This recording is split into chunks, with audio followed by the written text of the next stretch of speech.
Quant au compte-rendu qui en est fait, le ministre des Armées a fait un compte-rendu factuel, comme les ministres ont l'habitude de le faire quand ils parlent à leurs homologues.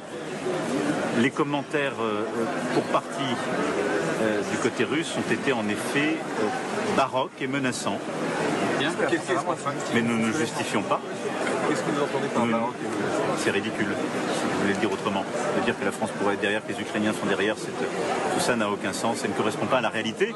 Mais c'est une manipulation de l'information, ce qui fait partie de l'arsenal, si je puis dire, de la guerre tel qu'il est utilisé aujourd'hui par la Russie. Il faut en être conscient.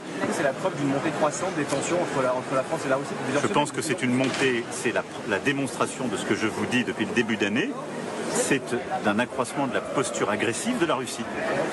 Et ça ne se passe pas qu'avec la France. Je vous invite à regarder ce qui a été fait en termes de fuite d'informations sur des hauts responsables militaires allemands, ce qui a été fait à l'égard de l'Allemagne, du Royaume-Uni et des États-Unis, dont certains responsables russes ont dit qu'ils étaient derrière l'attentat quelques jours après. Il y a une succession d'informations dont on sait qu'elles sont fausses, qui correspondent à des postures menaçantes. Voilà.